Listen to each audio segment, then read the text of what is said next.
McLaren's sudden edge in tire management has the entire paddock whispering. And Red Bull isn't staying quiet. After being outpaced again, suspicions have turned to McLaren's brake ducts. But this time, it's not just about airflow or design tweaks. It's something far more unusual.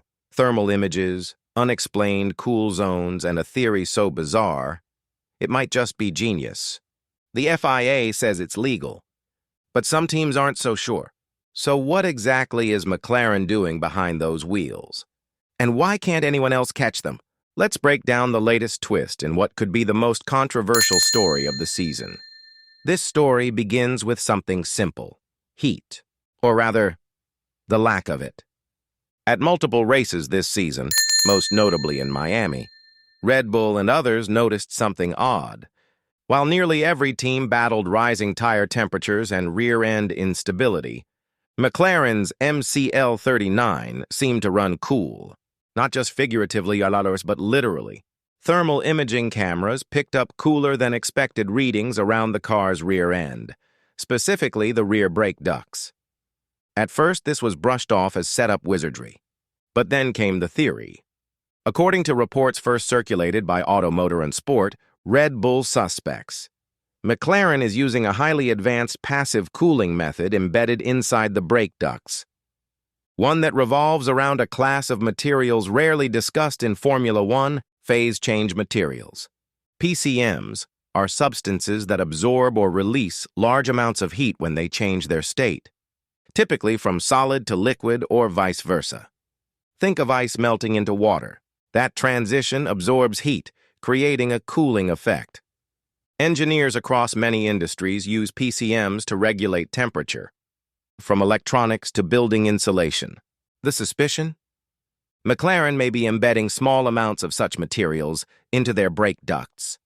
As the brakes heat up, the PCM absorbs that energy, melts internally, and keeps the surrounding area, and more crucially, the tire rim, at a stable temperature. It's passive, undetectable in normal inspections, and potentially legal. To be clear, liquid cooling systems are banned in Formula One. But PCMs don't involve pumps, valves, or moving parts. They just sit there, doing their job, with no external activation. And that's what makes this so clever and so controversial. When asked about the cooler brake duct zones, Red Bull engineers reportedly pointed out moisture patterns forming around McLaren's rear tire rims. To them, this wasn't just condensation. It might be the result of internal heat absorption and evaporation, signs of something more happening inside the structure. Yet despite these murmurs, the FIA found no reason to penalize McLaren.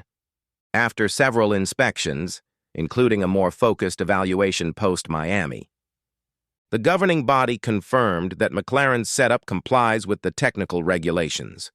Still, suspicions remain. Christian Horner has so far refrained from making direct accusations, but his recent comment that McLaren's dominance will naturally attract more scrutiny wasn't exactly subtle. Helmet Marko, never shy, is reportedly more vocal behind the scenes, pushing for clarity on whether McLaren's setup fits the spirit of the regulations.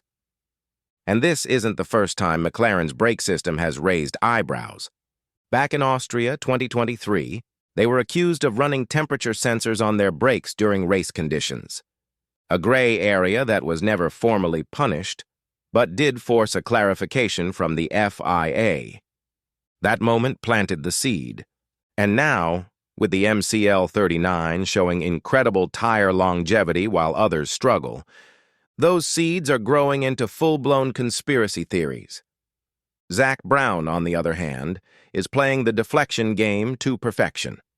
When pressed about Red Bull's suspicions, he simply smiled and said, "There's a proper way to protest a team at the end of the race, and you have to make it formal." That quote, delivered with a smirk, may go down as one of the season's best subtle clapbacks. McLaren's approach this year has been less about raw speed and more about consistency, endurance, and efficiency. In heat-heavy, tire-sensitive races like Miami and Australia, their strategy hasn't required last-minute undercuts or dramatic tire gambles. Instead, They stay out longer, maintain pace, and pounce when others fall apart. And it's working. Oscar Piastri and Lando Norris have both commented on how much more predictable the car feels during long stints. Norris, in particular, has praised the confidence he has entering late race laps, when Red Bull and Ferrari drivers are struggling for traction. And this is where the theory becomes even more compelling.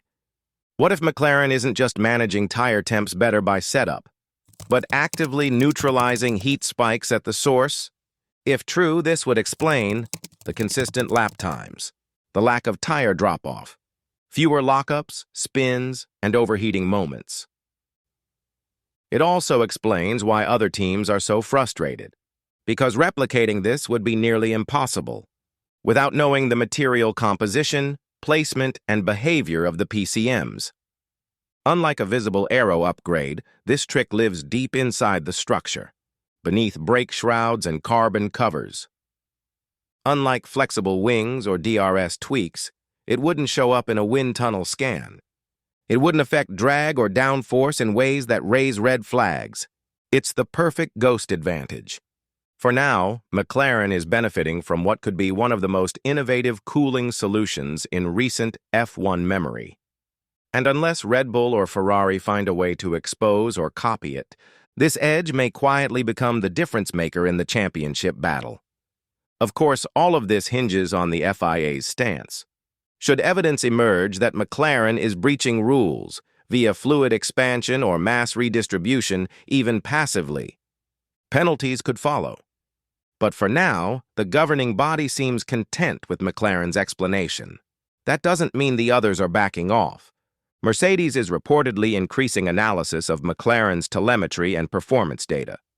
Ferrari has requested clarity on cooling system materials and is rumored to be testing similar passive compounds in the simulator.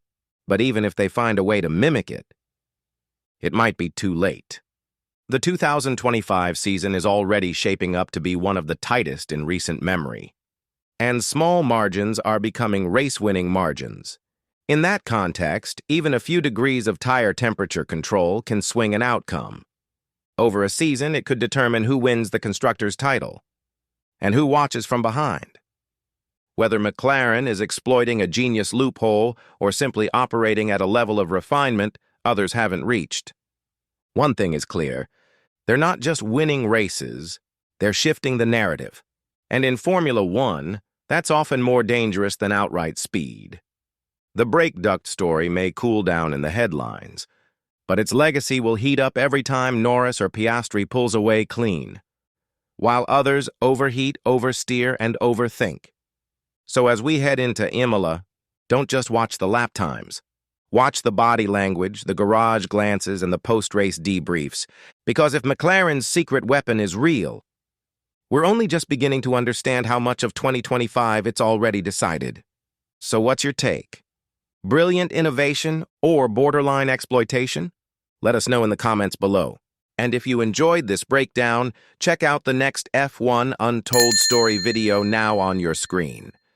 This season isn't just about who's fastest, it's about who's smartest. And right now, McLaren might just be playing a different game altogether.